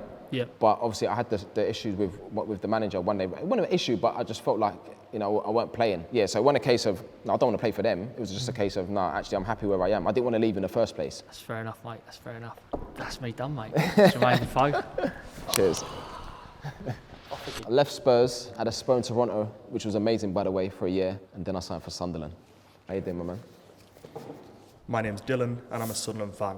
Let's get right into it. Obviously, you just said there, you signed for Toronto, and that was an era where a lot of high-profile players would go to MLS and finish their careers, like Pirlo, Gerrard, David Villa. For you personally, a player of your calibre, to come back to the Premier League, to be the main man of a Premier League team, it was sort of unprecedented. So did you feel that extra motivation to come back and be like, show everybody, I can still hang it with the big boys in the big leagues? Yeah, at the time I just felt like, even when I went to Toronto, I mean, I had a long, honest conversation with Daniel Levy at Tottenham. And Daniel just, because when I was at Tottenham, to be fair, I was scoring a lot of goals in the Europa League. I think I was 31 at the time, weren't playing as much in the league. Sardado was playing at the time, and then ABB was manager, then Tim Sherwood took over. And me and Daniel basically just said to me, you know, you've got nothing to prove. You know, if you've got an opportunity to go somewhere like that, we'll happily let you go. And also, I didn't think they wanted to sell me to another Premier League club. I've been at Tottenham such a long time.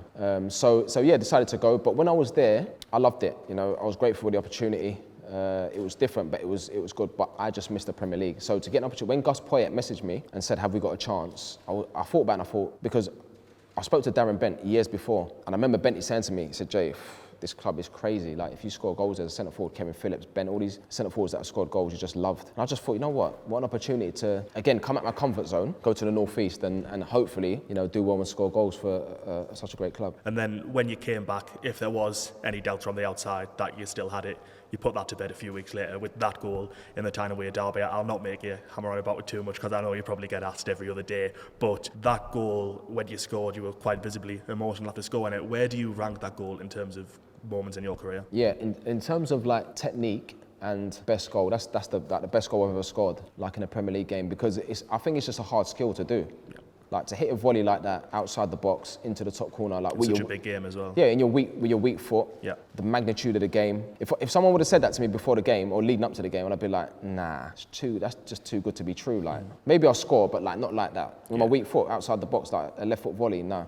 But then when I made the contact, it was one of those things. Like, my brain just went, oh my God, because you just know when you make contact. I don't know if anyone played golf on that. You know, some of them play golf and get like a nice, and you hit, you're like, oh, that was sweet. But when I made contact, I was like, oh my God. And then when it went in, the roof just come off, the atmosphere and the noise. And I remember everyone jumped on me, and I remember just before half time, and then the whistle went, and I just got all like, it was weird. I just got like goosebumps, and I just started crying.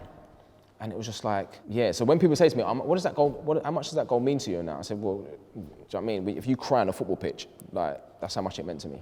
Yeah. And speaking of derbies, you were at the one earlier this season, weren't you? I think you were. Yeah. I seen you behind me. Who scored the better derby goal, you or Nick Voltemade? No, Nick's one was all right, wasn't it? No, it was a good player. Do you know what? I felt sorry for him. I know he played for Newcastle and that, but for a centre forward, new player, and I like him, he's a good player. I felt sorry for him, because even though he'll go on and do well, he's a goal scorer and that, but he always remember that one. That's his first one, and it's such a big game, isn't it? Yeah. Yeah, I felt sorry for him at the time and that. But yeah, I didn't. I was buzzing with the result, of course, but I was disappointed with the game though. Yeah, it was I just felt like I was disappointed with the game. I just thought like a derby, like such an important game, and I just thought it'd just be like tackles and even though the game's changed, of course, and that. But yeah. Yeah, no, of course. Obviously, getting back to yourself, off the back of that season with Sam Allardyce, that was the first time in years where it felt like everything was going right at Sunderland. Obviously, you've got your 15 goals. He leaves for the England job. David Moyes comes in. What changed for everything to go so catastrophically wrong that season? And were you frustrated because obviously you were still doing your bit? You got your 15 goals, and a lot of your teammates didn't do the same. Was that frustrating for you? And what do you put the massive drop off in quality and just overall form down to that year? Yeah, but I don't think I can. I'm not one of those people. I won't like blame my teammates in that because no, all you could. Do you know what I mean? But was it like a culture thing? Was it a quality? Yeah, there was different characters that came in to the change rooms. There was more like clicks. Yeah. With Sam, it was just perfect, like you said. Not perfect in that, but it was where we needed to be in terms of like performances. We had a way of playing which was hard to play against. He had just charisma, didn't he, Sam? Like everyone loved him, not just the players and that, but everyone in the building. I've never seen like, a manager leave a football club and everyone's affected. I remember going upstairs like for a coffee and that, and I walked past the office and a lot of the women that do all the admin and stuff, people crying and stuff like that. Do you know what I mean? The manager's left. I'm like, but then you've got a big name in David Moyes to come in. They're different characters. I remember we were away pre-season, and I remember I spoke to, because there was speculation about Sam getting the England job. So all the players were like, JD, go and ask the gaffer what's going on. Like he'll listen to you. I was like, well, I'm just going to go and say to him, like, are you getting the England job? So I thought, okay. So I just went up to him. I said, like boss, what's happening? Are you leaving? And he said, I'm not too sure yet. I got to fly back to London and see. Yeah, of course, he flew back to London and we didn't see him again. Like, do you know what I mean? Yeah. So it was like, for a manager, that's the dream, innit? To manage your country is like, you have to respect that, and of course you understand it. He has to go. Of course, you tell him, no, boss, you have to go. Yeah. But I just felt like somebody, it was just a different vibe, really. It was a different vibe. David Moyes comes in and before the season's even started, he comes out and he says, oh, we're in a relegation battle. That's disgraceful. That's what Sam said. Whether you believe it or not, you don't go out and publicly say that. No, you don't say it because it's so early in the season. I think that really just set the tone, and it was a because season. Obviously I think the players, as players, you probably see that, and even if you're not thinking on those levels, it's almost like, that adds that pressure, and then your game changes and stuff like that. And then I just don't think we was able to find a way to play. Yeah. If that makes sense. Like it was always, every game was difficult. You know, even the games that we won, it was always. I remember we was beating Palace at home 2-0, and I think. Do you remember the game? I think Benteke scored the equaliser. We were winning 2-0 it was comfortable. I think it was under Moyes. And then I remember looking at the clock, 60 minutes, 2-0, and then it finishes like 2-2. And I'm just like, we have to be able to win games like this at home. You have to manage the game in the right way, and then that was it for the rest of the season. We just couldn't find a way to win. Obviously, then we went down. You moved on to Bournemouth, and from that point, we never thought we'd ever see you anywhere near a Sunderland shirt again. We get the back-to-back relegation, spend a few terrible years in League One, and then on deadline day, against all the odds, Jermain Defoe comes back to Sunderland on a short-term deal and retires about 6 weeks later. I'm going to put you on the spot here. Yeah. When you left, the statement that got put out to the fans, you cited one of the reasons being that you wanted to give the younger players at the club a chance. Ross Stewart was injured. Nathan Broadhead was on and off injured, wasn't even our player. We had no under-21s coming through because Stuart Nuttall had sold them all. What was the real reason when you retired? Number one, I wasn't playing. Yeah. Do you think that you were very much more Christian Speakman signing than an Alex Neil signing? Because that's the impression. I wasn't Alex Neil, that's for sure. When I signed, there was no manager. Yeah. And when Alex Neil came in, we had a little bit of banter. Yeah. It was a Celtic man. I'm Rangers. I'm not saying that means anything, but because when I look back now and look at all the managers I played for, it's funny because I just got on with managers. I wasn't one of those players that would knock on the manager's door and argue and stuff like that. I know you can speak to loads of players that have had conflicts with loads of managers, but you need to think at that it was an emotional one coming back. Yeah. So the Bradley stuff and the fans and all that sort of stuff and like the goals I scored there, and I knew everyone would be excited about it. They did this big thing like the last dance, like the Michael Jordan thing. Yeah. Short dance. And yeah, exactly. So and it was funny. So when the manager came in, I remember thinking, okay, then he's come in, I'm still going to play, so get a little bit of room. Because when I finished at Rangers, towards the end then, I wasn't playing much. And to be fair, when I won the league at Rangers, in my mind, I thought, I got another contract, which is last minute, a player coach, hadn't played for like months. I got called to go to Sunderland. So I always knew in my mind, I'm going to need a lot of time to get match fitness. Yeah. And I'm willing to put that work in. And as I was doing it, I weren't playing, and then I got a hamstring injury. Then my Achilles started flaring up. I remember one day we played against Wigan away, and the manager, I didn't come on, he didn't put me on a pitch, so I thought, okay, no problem. And then after the game, I remember coming into change rooms. After the game, substitutes have to run, no problem. So I was 38 at the time, I think it was? 37, 38 at the time. 40, yeah, or 39. So I remember just taking my boots off. Yeah. And because I've always been managing the right way, even with David Moyes, I've been managing the right way. Sam Allardyce, Harry, Steven Gerrard. Stevie would always say to me before sessions, you get what you need to get out of the session. Pre-season, do you want to do the second session? Because really, we need you for the games. So you get what you feel like you need for the session and get yourself ready for the game. That trust. So when I've got a manager and Alex Neil coming in and saying to me in the change rooms in front of people, why are you taking your boots off for? You need to go and run with the subs at 39. So naturally, I was like, I'm not running. Yeah, I've not worked all these years this hard and have that sort of reputation in terms of how I go about my business. For the manager to try and embarrass me in front of younger players, be like, no, you have to run with them. Yeah. Do you think you'd earn more respect than he? Yeah, because I respect him. Like, yeah, of course. Do you know what I mean? These players are like 19, 20, 21. When I was 19, 20, 21, of course I'm going to go and run with the subs. I'm sitting down for like 19 plus minutes in the cold, and you want me to go and run and risk getting a hamstring injury. Like, I don't feel like I needed it, but I felt like he did it. He didn't really want me to run. He did it to make a point. It was like a power move sort of thing, right? Okay. To the point where I was actually, so I said to him, I'm not running. And when he left, the players couldn't believe it.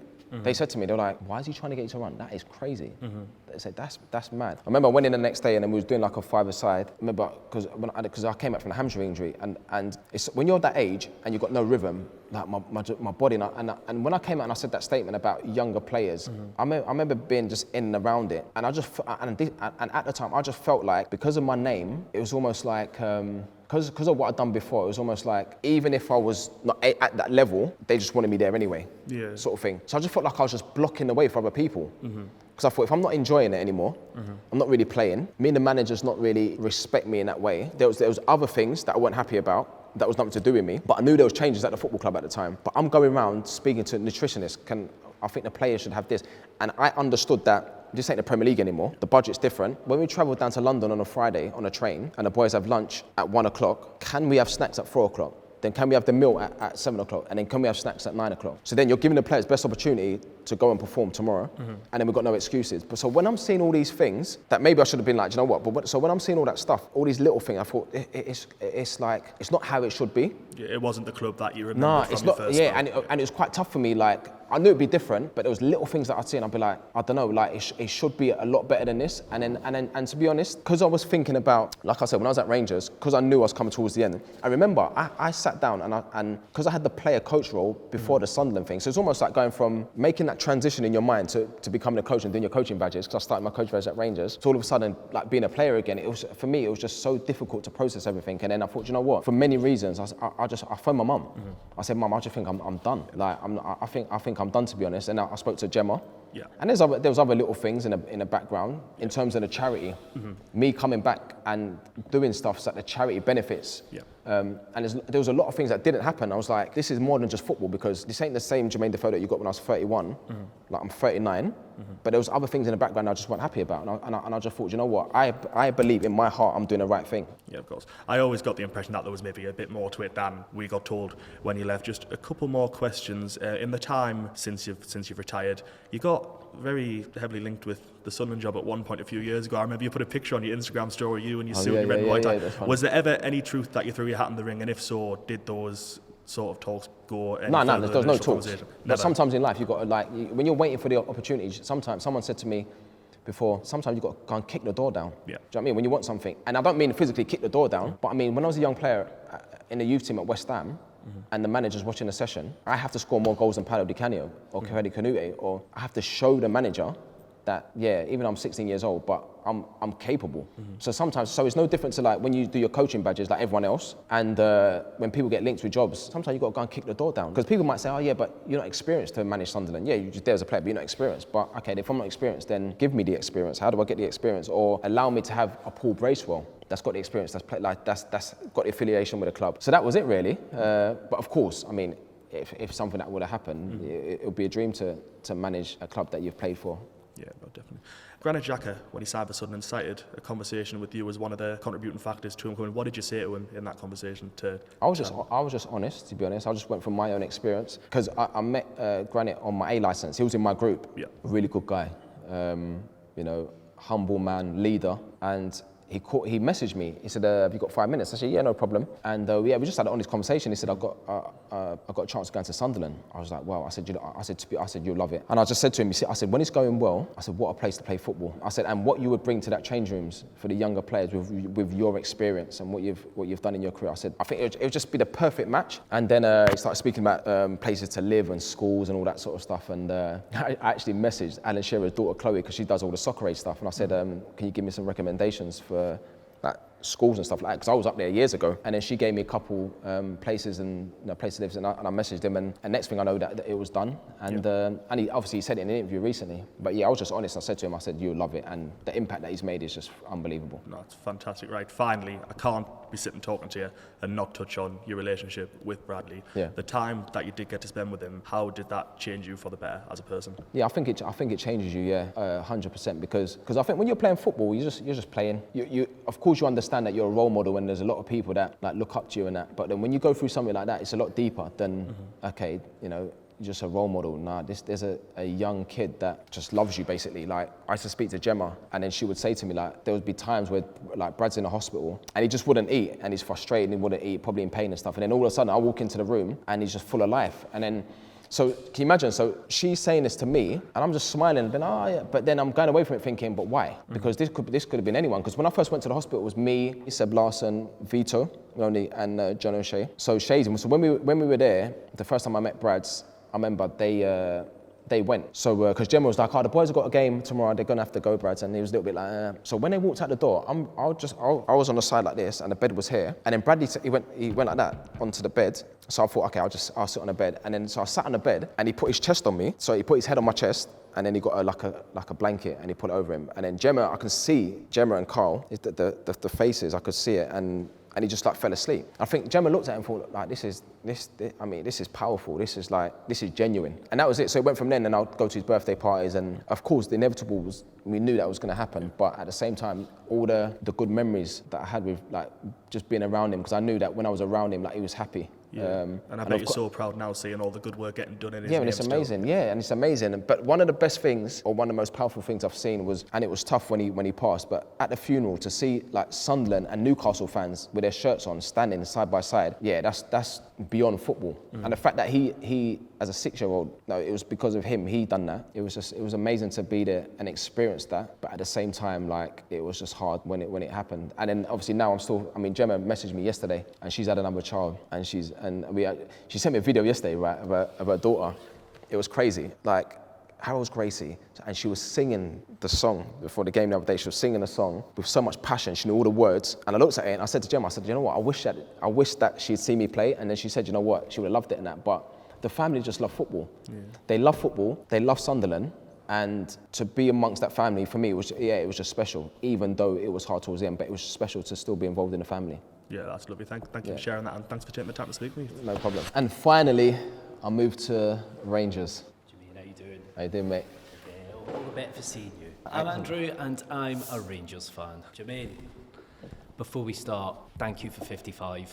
As a Rangers fan, and as Rangers fans, we went just so long without a league title, and it was such an incredible time in some respects. The world was in such an upside down place, and we managed to win 55, so thank you for that, Jermain. No problem. So you started at Rangers with an 18-month loan spell from Bournemouth back in January 2019. What sold you on Rangers? I think obviously me just being obsessed with football from a kid. I always used to look at centre forwards. So I grew up watching like the great centre forwards of the Premier League and around the world, and I remember I liked Ali McCoist, and coming from like a football family as well, like my uncles and my dad, everyone loved football and that. So yeah, the conversation was always football. Like, we were football mad. So obviously I knew about Ali McCoist. But I remember being at Bournemouth one afternoon. At the time, like I mentioned before, I wasn't playing much, and then my agent Struan, he called me and he said to me, I've just spoken to someone at the club, and they asked about your situation at Bournemouth. And he said, what I want you to do is, he said, Rangers are playing tonight in Europe at Ibrox. He said, I want you to watch the game. So I watched the game. I remember watching it, and I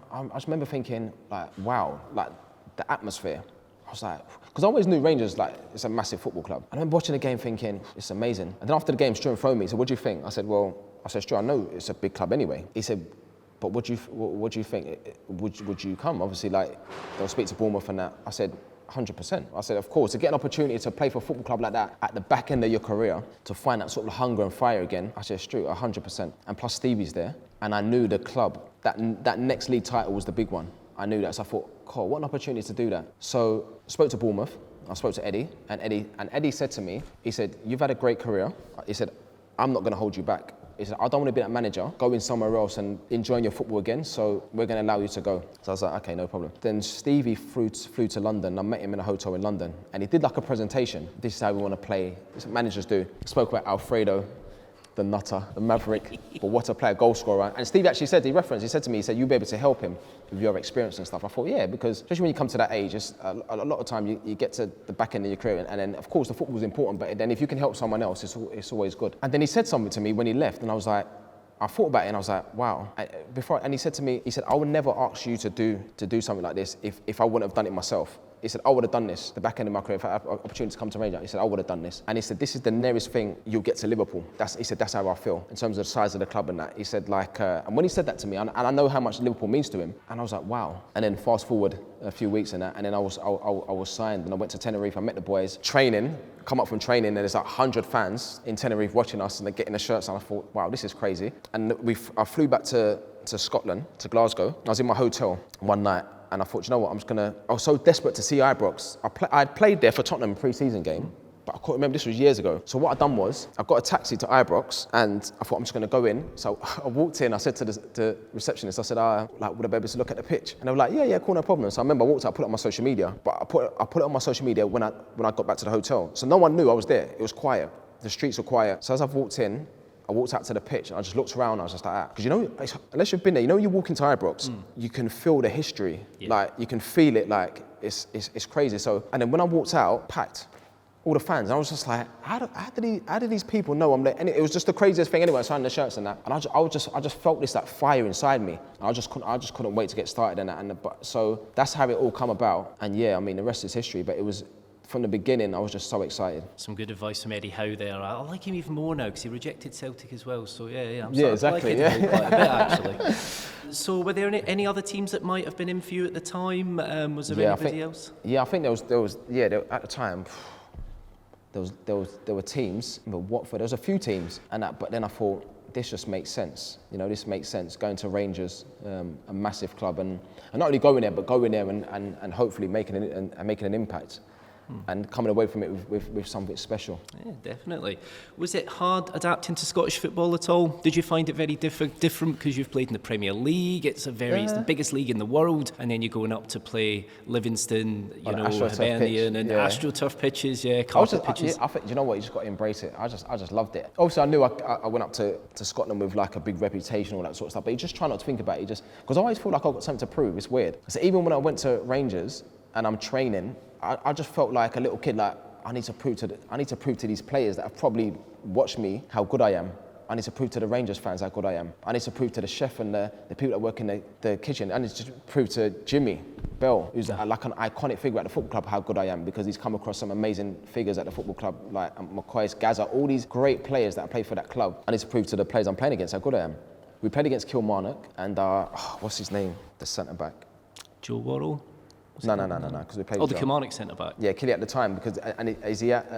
Anyway, so I'm having a little bit of banter with him on a pitch, and then he said to me during the game, he was like, "Oh, your legs are gone," like that. So I'm thinking, what? Because in England, I just felt like when you played against certain defenders, it was more like a respect thing. So players wouldn't say that to you. It was like, "Oh, your legs are gone during the game." So I said to him, my legs are. I said, "I've just scored. Winning 1-0, I've just scored, and you're telling me my legs are gone." And I remember he carried on, and I thought, I'm not having this. I remember that. So during the game, I stood behind him, and I sort of like spun him round. I was like, "What's your name?" Sort of thing. I said, "I don't even know your name." Like, so you know mine. So we're having a little bit of banter. So he's gone. So that about a year later, we signed Jordan Jones. From Killy. So he's come in the first day and he said to me, he said, "JD, you're so funny." I said, "Why?" He said, "You remember that game we played against you?" I said, "Yeah." He said, "Can't remember who it was," but he said he came in and he was buzzing, he was laughing. He was like, "Guess what JD said to me in that?" And he was just laughing about it. So that was probably like the difference in that. But I mean, the game's just the game. And most of the games, we had the ball. if that makes sense. So because we had such a good team, I just felt like that was the difference with the Premier League. Mostly we got 80%, probably 80% possession in every game. So whether that's home or away. The other thing that shocked me, I came out the tunnel at Kilmarnock and I looked to my right hand side and it was all Rangers fans, heard the noise. Then I looked to the left and it was all Rangers fans. I remember saying to one of the boys, I said, why have we got more fans than them? And they were like, that's where it is. Honestly, it was like every game felt like a home game. Yeah. Even away games, we had more fans. And so it was good. Let's stay with that game, because that was obviously your debut for Rangers, and you've got a habit of scoring on your debut, haven't you? Yeah. Obviously, winning 1-0, nice early goal, strikers finish, and then we get into the second half, things go a bit wrong, don't they? We ended up losing 2-1, of course. 2-1. Jordan Jones scored. Thanks for that, Jordan. Yeah. And we lost the game. Now, did you find that knocked the stuffing out of Rangers a little bit and kind of dented the title challenge? Yeah, it did, because, and I say to people now, like, when you play for a club like Rangers, you have to win every game. And even if you draw, the atmosphere in the change rooms is like, and it took a little bit of time to get used to. The atmosphere in the change rooms was like, we lost. But if Celtic win, then now we're chasing them. And then if they don't slip up, if they go on a run, then, if you come second, you might as well come last. So I think it did. But when you sign for a club like and you play, you understand very quickly that, every single game is a massive game, and that's just the demand. You have to win every game. Yeah, no, it definitely is. Yeah. Let's talk about one of your best goals at Rangers, your 300th career goal. An incredible goal, a goal that a few of the guys were talking about earlier. It still defies logic in my mind how you defied physics that day when, against Livingston, Ibrox, Tavernier gets that cracking ball over to you, and you don't just hit it on the volley, you controlled it, you killed the speed out of it, and you slotted it home. How did you score that? I don't even know. I can't even trying to describe. I don't even know, to be honest, because I could say I practiced it in training, but then if you practice it, what I did practice was the movement beforehand. And I remember saying to Tav, we tried it a few times where because when I played in Scotland, I noticed that the centre backs would always come really tight. And I remember thinking, if I can walk them into certain areas where there's just loads of grass behind, then if I can just then have that opposite movement, then I think it's very difficult for a defender to then react off me, then to be able to catch me, if that makes sense. So when we had that discussion, I always said to Tav, if you can get eye contact with me and I come short, I just want it in behind. And I mean, the pass was world class. And I remember it just coming over my shoulder, and I just remember thinking, because I know when the ball's travel a long way, you have to concentrate. And not only that as well, you have to stay relaxed and almost use the pace on the ball. So I remember as it come over my shoulder, just that concentration level, and then as it dropped, you have to hit it at its lowest point. Then as it dropped, I just made, again, I spoke about the Sunderland, I just made perfect contact. But then when I watched it back, I was like, it just looked so smooth. It didn't even look real. I had to come over, I didn't break my stride, and I just passed it in the goal. And I started laughing because I think I was surprised. But yeah, but everything, not just the finish, but everything, the movement, bringing the player into a certain area, then I spun in behind, the ball from Tav, and then the finish at the end of it. The noise when it hit the net, because obviously there was no fans in the stadium because of COVID. And yeah, and it was one of my better goals, but yeah, it's one of those things that you try again 100 times and you miskick the ball. The perfect goal, really is the perfect 100%. goal. Speaking of other good goals, you've entered that exclusive list of Old Firm goal scorers. You scored in that amazing 4-1 win over Celtic at Ibrox, and you're kind of running in the box. You've got Welsh, a defender on you. You sent him at the shot for some pick and mix, and then you just slotted it into the net past Scott Bain. And the one thing that struck me with that wasn't just a great goal, it was your celebration. You just, it's almost like there was just emotion in there, wow, just take us through that. What was that like? Yeah, I just think it's like, again, magnitude of the game. The only negative was obviously the fans not being in the stadium, but you could always hear the fans somewhere outside Ibrox or anywhere we played. Just everything really. Stevie wanted me to come on and score in that game, and I think it was something that I'd always practice. When you get yourself in those situations in a box, right, you're in control. And I was going to shoot. I put it on my right foot, I was going to shoot, and I thought, I just had that feeling that he was going to sort of dive in. Like you said, I sent him some pick and mix. And as I've chopped, he sort of stumbled, and then all I had to do is finish. And then when it went in, it was just like one of those, I don't know, I think in that moment, I just felt like I'd done it then. Like, oh, you've done it, won the league, you scored against Celtic, probably scored against all the other teams. But yeah, it was amazing. I just wanted to just embrace it. Even more so, probably because the fans went in the stadium and that. I just wanted to have that moment there to just enjoy it as much as I could. So, life after Rangers, obviously Russell Martin was in place this year.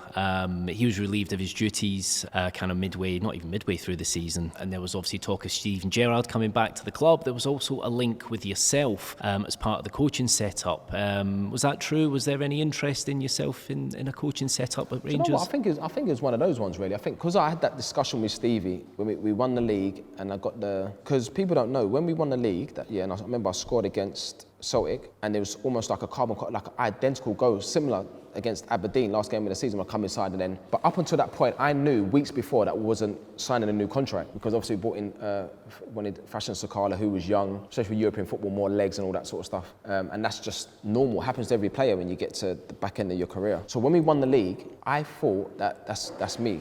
Like, what a way to finish now. That's me done. You know, how am I going to replicate that sort of thing? So we're celebrating at Ibrox, and I'm not being given a new contract. So I remember that summer, everyone was signing new contracts towards the end of the season. I remember people sending me stuff on Facebook. The fans did something, give us what we want, JD's new contract. People were sending it to me, what's happening? I said, I'm not signing, I'm finished. Like, we've won the league, I'm finished. I remember speaking to a few of the boys, like Tab, the captain, and Connor and all that, they were like, but we can't replace you.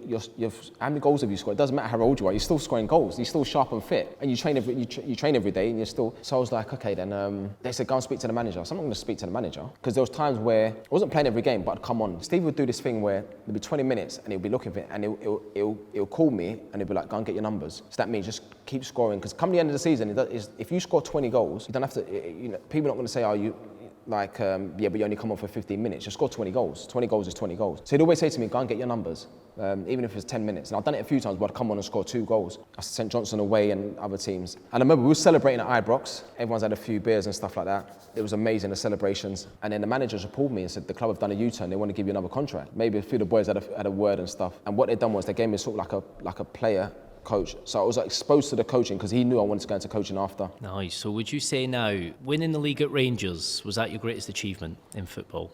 It's hard though, because when people talk about achievements, I think sometimes it's hard to pick one. Like if you spoke to Cristiano Ronaldo and you said, what's your greatest achievement? And because he's won everything, but sometimes I think about like the beginning where it started, and there's so many, I mean, like even like scoring on my debut at certain clubs, and even like when I go all the way back to being 17 at West Ham, like a year out of school, and being able to, make my debut and score and do what I did in the U team at first team level, I just look back and I think that's a massive achievement, because I was only a kid, and then being able to go to another club and do it, and being able to go to another club, and then can you do it at England level? Like, can you score in a World Cup and stuff? So when you talk about achievements, or Harry Kane, for example, if you speak to Harry Kane and say, what's your greatest achievement? The guy's got golden boots in World Cups, he's got golden boots in the Premier League, but even though he's gone to Bayern Munich and won the league, and probably win the league again this year if he wins the Champions League, but he can't say, just because I didn't win any silverware in England, there's no achievements there. Do you know what I mean? So it's difficult, but of course, one of my greatest achievements in football, of course, is the league title there, because it's probably one of the biggest league titles in the club's history. And to be in that group that I was in with those players and those people, yeah, it was something that I'll never forget, of course. And not only that as well, I felt like I deserved that though, because I've always dedicated myself to football, and how much I've loved the game. You look back and you think that was meant to happen for me, because I just believe that it's hard to win a league title in any league. If you look at the clubs that win league titles in football, in any country, in a league, it's so difficult to do it, to be the best team at the end of how many games you play, to be at the top and be consistent. You can win a cup here and there, but to be with a little bit of luck, but to be consistent and stay there throughout all the sort of like the ups and downs, it's a hard thing to do, and we done it, so it was special. Sure did. The best things come to those who wait. Yeah. Jermain, thank you. Cheers, mate. No problem. Cheers, man. So that was Midnite Defend Your Career. I felt like that was therapy, to be honest. I've really enjoyed it. I've always appreciated the love from the fans. The fans make football. So yeah, it's been great. Cheers, guys.